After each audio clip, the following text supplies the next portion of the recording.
Oi, tudo bem? Continuando nossos estudos de literatura brasileira, das origens aos nossos dias, do José de Nicola, editora Scipione, 1996. Vamos hoje continuar no capítulo 11, Pré-Modernismo, estudando a vida e a produção literária de Lima Barreto. Aqui uma imagem do Lima Barreto. É um dos escritores mais fascinantes da literatura brasileira. Afonso Henrique de Lima Barreto nasceu no Rio de Janeiro a 13 de maio de 1881. Seu pai era português e sua mãe escrava. Após os primeiros estudos em Niterói, vai para o antigo colégio Pedro II. Em 1897, ingressa na Escola Politécnica, cursando engenharia até 1902, quando se vê obrigado a abandonar o curso para cuidar do pai, doente mental. Então ele faz o mesmo trajeto que o Euclides da Cunha, né? Vai para a escola politécnica e depois cursa também engenharia. Eu não li sobre o Euclides da Cunha o capítulo que está aqui na História Bizarra da Literatura Brasileira. E eu fiquei muito chateado de não ter feito isso, porque aqui tem todo o relato do assassinato de Euclides pelo Dilermando. Depois que eu me lembrei que tem todo esse capítulo aqui, que é o capítulo 28, sobre o escritor assassinado pelo amante da própria esposa. Então eu vou corrigir isso quando eu fizer um vídeo sobre os sertões. Aí vai ser um outro momento em que eu quero trabalhar os sertões com mais calma, trazer a importância desse livro depois do curso. Mas aqui é mais ou menos aquilo que eu disse, né? O assassinato aí do grande escritor Euclides da Cunha pelo amante da sua mulher, né? Ela tinha 33 anos e o rapaz tinha 17. O adultério então se prolonga e a mulher decidiu colocar um ponto final na situação e sair de casa, acabando com o próprio casamento para viver com o amante. Então Euclides, diante disso, né, vai se vingar. E já sabemos o que acontece, né? Mas isso eu vou ler então num outro momento, no outro vídeo.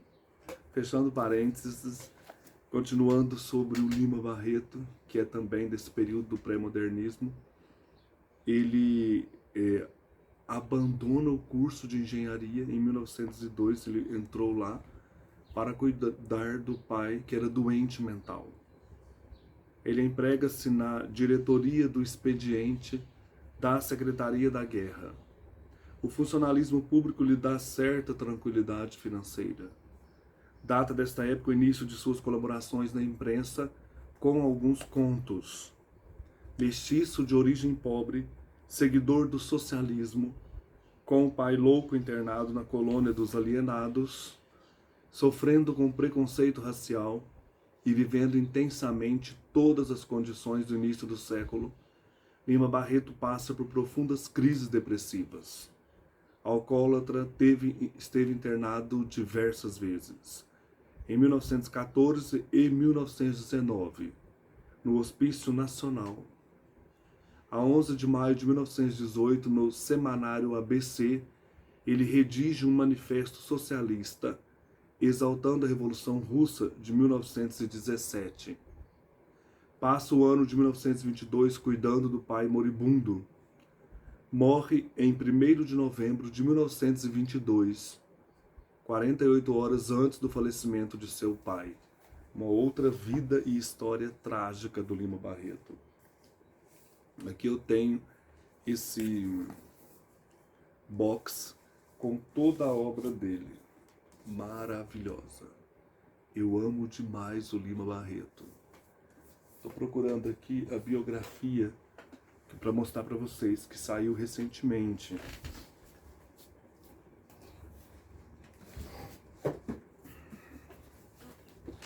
Olha que coisa espetacular. Lima Barreto, Triste Visionário, da Lilia Moritz Schwartz. Esta obra da Companhia das Letras, uma folha amarela, o design desse livro é perfeito. É de 2017. Você tira aqui a fita que envolve o livro.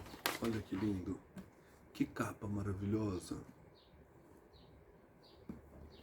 Aqui nós temos gráficos, fotos, imagens facsímiles.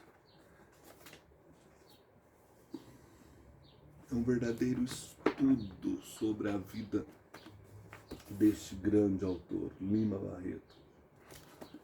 Marginalizada na literatura, mas ao lado de Machado de Assis.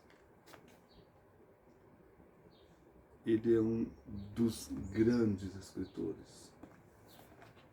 Para mim, um dos maiores que o Brasil já teve. Livro maravilhoso, lindo, cheio de fotos. Vontade de mostrar tudo aqui para vocês. Notícia da morte do escritor, ladeada por outras reportagens cotidianas. A Lilia Moritz Schwartz faz um trabalho excelente aqui. Olha a folha de guarda, para dar um aspecto de livro antigo, sabe? Aqui o Silvano Santiago diz: biografado e biógrafa saem mais misturados e mais habilitados para o inafiançável jogo da vida privada e pública. Toda a história é remorso, escreve o poeta Carlos Drummond. A biografia realça a busca por personagem de carne e osso, situado em tempo e sociedade precisos, de uma verdade robusta, finita e demasiadamente humana, que expressa a ele e a seus contemporâneos, e que passa a nos surpreender. Somos seduzidos por algo que supera nossos afazeres cotidianos, aguça nossos 5 sentidos, aviva nossa imaginação em pânico e abre os dias futuros para o sem fim da autorreflexão. Salta em maiúsculo na narrativa inédita da vida de Lima Barreto, aprimorada pelas recentes conquistas nas ciências sociais e na história e na crítica literária, mas que na realidade se avulta graças ao trabalho diligente de Lilia Moritz Schwartz, sua pesquisa amorosa e sua elegante escrita. Assim como a biógrafa, o leitor e a leitora naufragam na vida de Lima Barreto para ressuscitarem outro maiúsculo, Silvano Santiago. Indico isso aqui para quem ama a biografia e principalmente para quem gosta da vida do Lima Barreto e da sua obra espetacular. Aqui então, na História Bizarra da Literatura Brasileira, do Marcel Verrumo, editora Planeta, 2017, nós temos na parte 2 sobre as letras da República, a parte 3, as letras da República, o capítulo 29, Triste Fim de Lima Barreto. Ao pegar no lápis para explicar bem estas notas que vou escrevendo no hospício, isso aqui é do Diário do Hospício, escrito por Lima Barreto.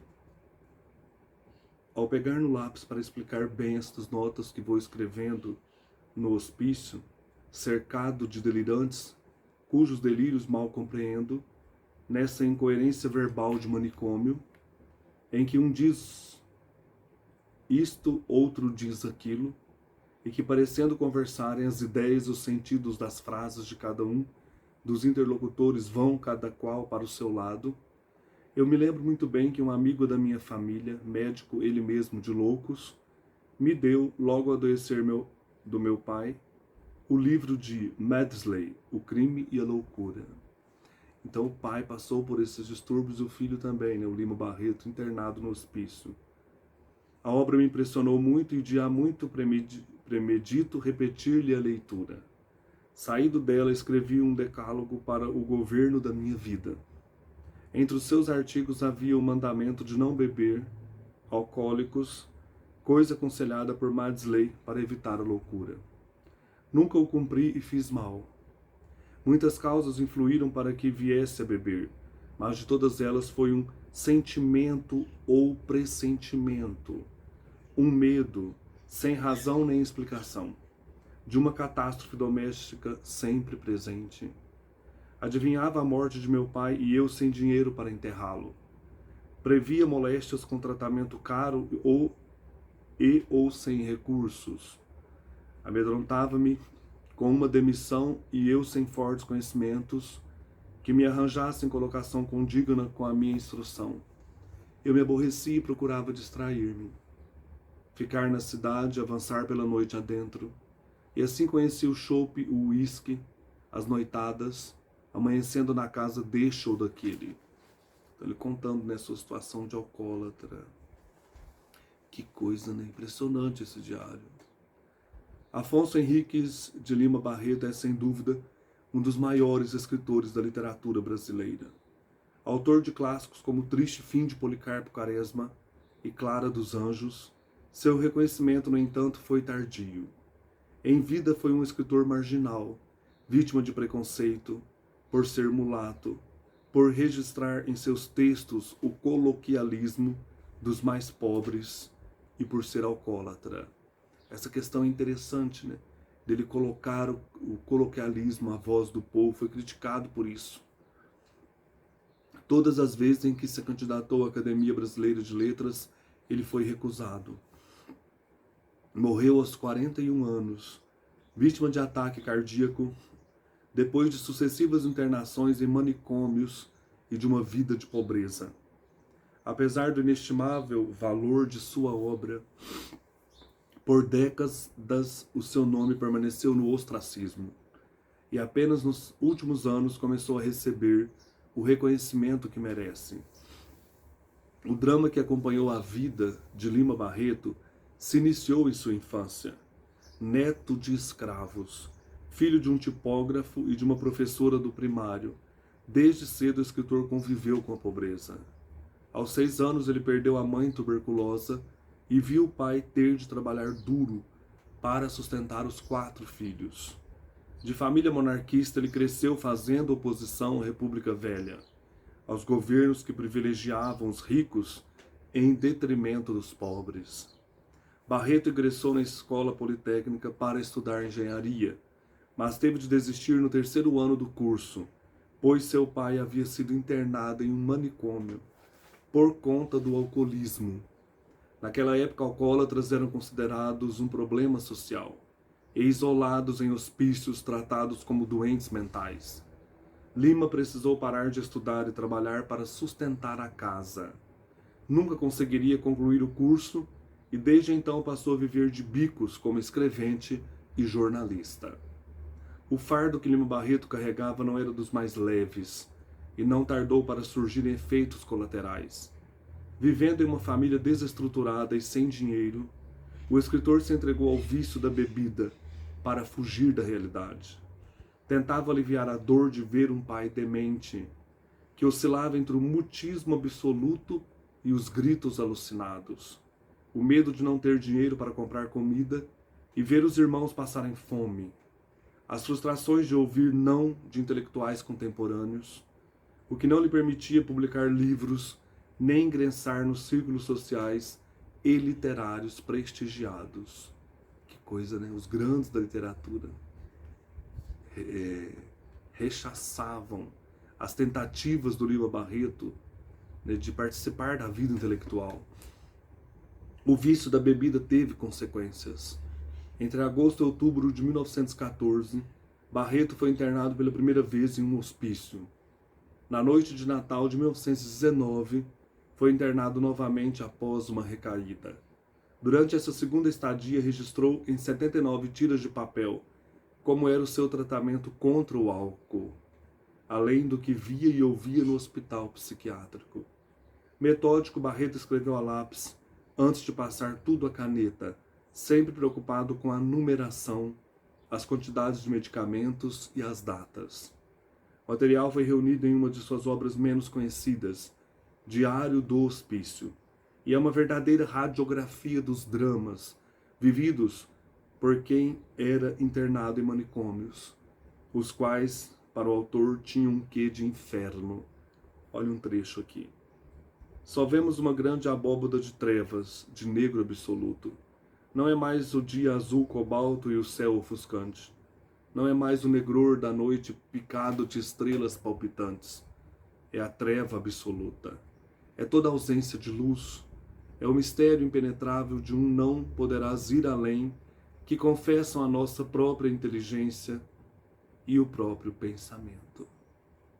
Meu Deus. Esta cena então se passou no Hospital Nacional dos Alienados, para onde eram levados epiléticos, crianças com atraso mental, tuberculosos, alcoólatras e portadores de doenças sexualmente transmitíveis. Apesar de tão diferentes, todas essas enfermidades eram consideradas um perigo social. No hospício, os pacientes eram divididos conforme o tipo de doença, o gênero e a classe social. Os mais afortunados tinham um quarto próprio, podiam usar suas próprias roupas e consultar uma biblioteca. Quem não tinha dinheiro precisava se contentar com um uniforme branco e uma grande sala onde vários doentes ficavam internados, e de onde, de tempos em tempos, um grito e um ataque cortavam o silêncio. Ao registrar algumas passagens como essas, Barreto defendeu que um dos primeiros elementos que os médicos desses hospitais tiram dos pacientes é a identidade. Não é só a morte que iguala a gente. O crime, a doença e a loucura também acabam com as diferenças que a gente inventa.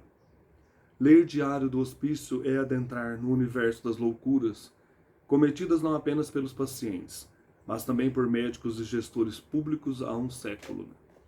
Embora tenha sido internado esporadicamente, o escritor pré-modernista nunca conseguiu se curar do alcoolismo. Lima Barreto envelheceu e reconheceu sua incapacidade de vencer a dependência. Chegou a ser encontrado pelo amigo Antônio Noronha Santos, deitado em uma sarjeta, mendigando após um mês longe de casa. A Santos ele revelou que tivera todo o dinheiro roubado por um indigente após perambular pelo subúrbio carioca. De sua descida ao submundo, Lima Barreto trouxe para as letras brasileiras os bêbados, os miseráveis e os excluídos da República. Em sua literatura deu vida e voz a negros, pobres e loucos.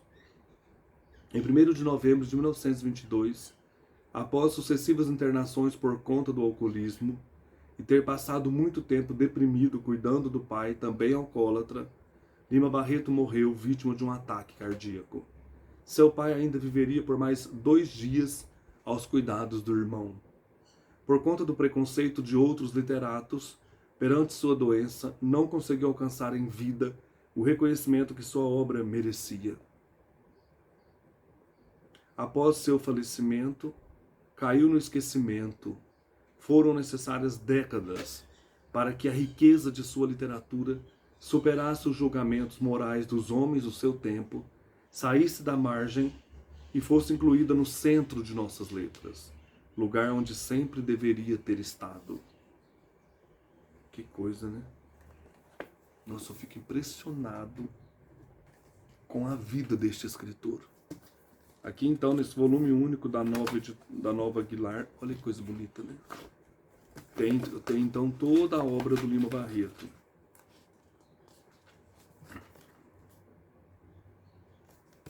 Maravilhoso. É de 2008, da editora Nova Aguilar, organização Eliane Vasconcelos, Lima Barreto, prosa seleta. Então aqui nós temos notas, cronologia, fortuna crítica, iconografia. Temos então os romances, recordações, do escrivão Isaías Caminha, Triste Fim de Policarpo Quaresma, Numa e a Ninfa, Vida e Morte de M.J. Gonzaga de Sá, Clara dos Anjos. Temos sátiras, os Bruzundangas, Coisas do Reino do Jambon, contos, histórias e sonhos e outros contos, e a memorialística, Diário Íntimo e Cemitério dos Vivos.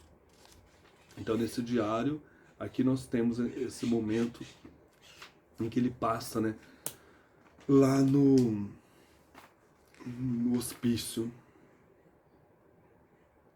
Aqui uma outra foto do Lima Barreto.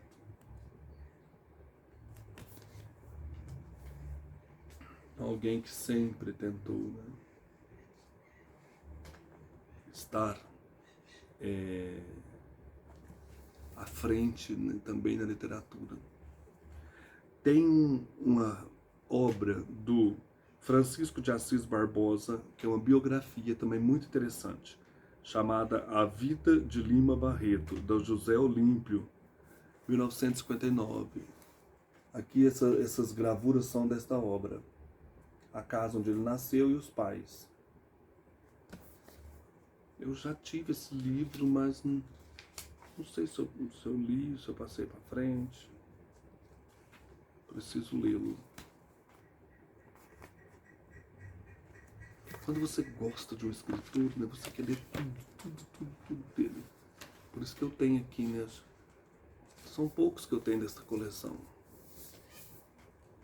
Vamos então um pouco para a obra do Lima Barreto, né, que é maravilhosa. Muito se discute sobre o reconhecimento de Lima Barreto como um dos mais importantes escritores da nossa literatura. No seu tempo ele não foi reconhecido, chegando mesmo a receber violentas críticas por sua falta de estilo. Entretanto, recentemente a sua obra mereceu reavaliação e foi colocada em lugar de destaque em nossas letras. É um dos grandes escritores. É hoje inegável que um romance como O Triste Fim de Policarpo Quaresma figura entre as nossas obras-primas, ao lado da melhor produção de Machado de Assis e Graciliano Ramos, entre outros. Lima Barreto deve ser estudado como um pré-modernista, por sua visão da realidade brasileira. Ele é consciente de nossos verdadeiros problemas, ao mesmo tempo em que critica aquele nacionalismo ufanista, exagerado, utópico, que era uma herança romântica. Por outro lado, o estilo de Lima Barreto, tão duramente criticado pelos ainda parnasianos de sua época, é outro ponto de contato com o modernismo. É leve, fluente, propositadamente frouxo para os padrões do final do século XIX. Aproxima-se da linguagem jornalística, estilo que faria escola entre vários autores após 1922. É como se o Lima Barreto estivesse fora do contexto social da época, né? Se ele fosse depois de 1922.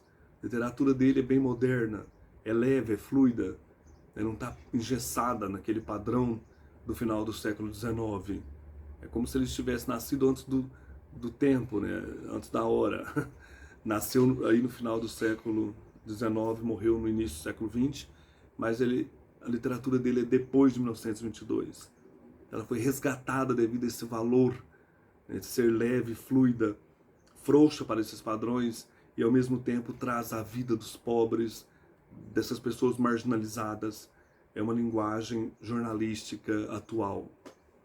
Uma simples leitura do romance Triste Fim de Policarpo Quaresma já nos situa no universo de Lima Barreto, com os alvos a serem atingidos, numa mistura saudável de crítica, análise e humor. E é o nacionalismo o tema central do livro. Um nacionalismo absurdo, porém honesto, dessa figura quixotesca que é o Policarpo Quaresma. Mas também um nacionalismo perigoso quando manipulado por mãos férreas, como as do Marechal Floriano Peixoto. Lançado em 1911, o livro é uma profecia sobre os regimes autoritários nazi-fascistas que ganhariam corpo a partir da década de 1930. Para engrandecer a pátria, só um governo forte ou mesmo a tirania. Então, o Triste Fim de Policarpo Quaresma é o livro mais estudado, é que certamente que cai em vestibular, que vai ser pedido pelos alunos.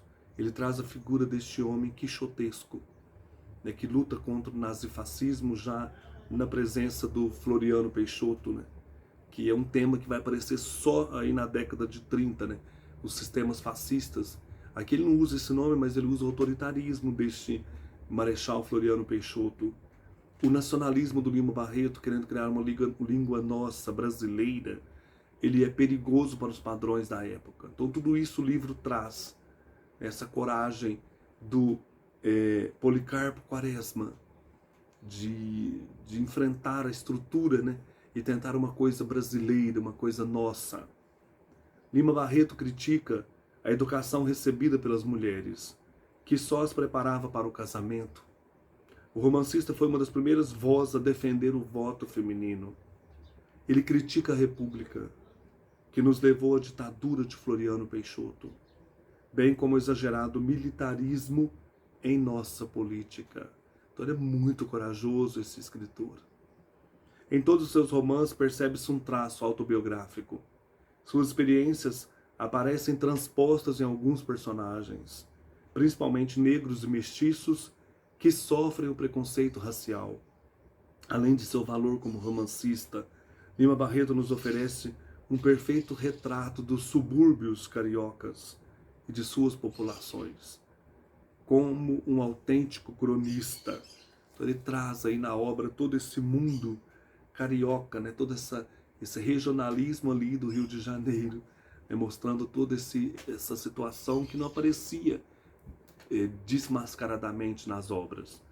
Vou ler um trecho aqui que o José de Nicola destaca do livro Triste Fim de Policarpo Quaresma, em que o Lima Barreto vai descrever esse mundo aí carioca. Os subúrbios do Rio de Janeiro são a mais curiosa coisa em matéria de edificação de cidade. A topografia local, caprichosamente montanhosa, influi de certo para tal aspecto. Mas influíram, porém, os azares das construções.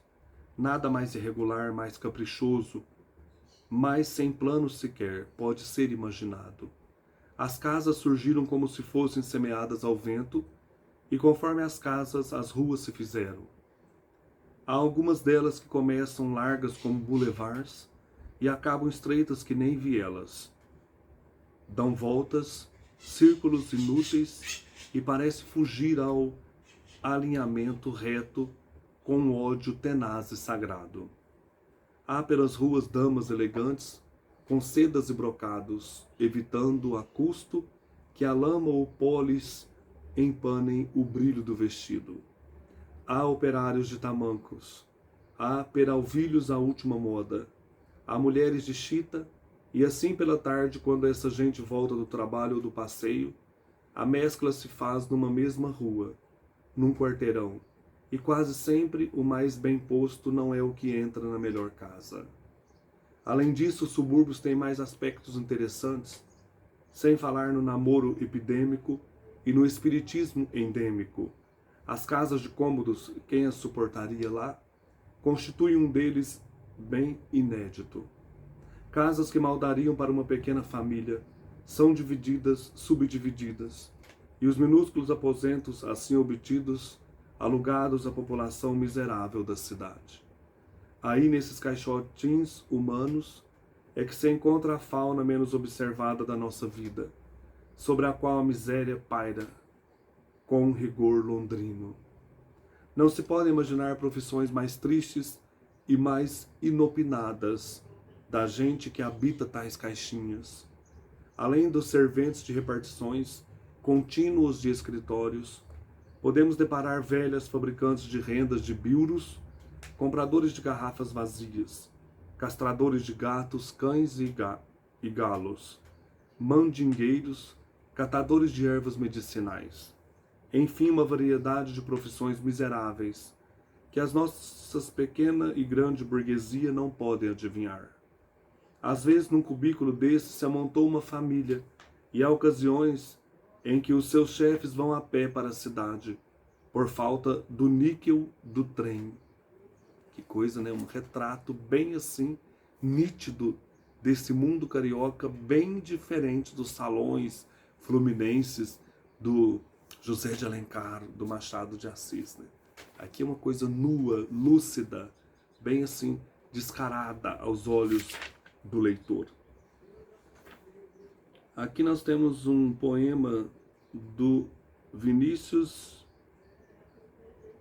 de Moraes e Chico Buarque, chamado Garoto, do livro Gente Humilde. Tem certos dias em que eu penso em minha gente, e sinto assim todo o meu peito a se apertar, porque parece que acontece de repente, como um desejo de eu viver sem me notar. Igual a como quando eu passo no subúrbio, eu muito bem-vindo de trem de algum lugar, e aí me dá como uma inveja dessa gente que vai em frente sem nem ter com quem contar. São casas simples com cadeiras na calçada, e na fachada escrito em cima que é um lar, e na varanda flores tristes e baldias, com uma alegria que não tem onde encostar. E aí me dá uma tristeza no meu peito, feito um despeito de eu não ter como lutar. E eu que não creio peço a Deus por minha gente.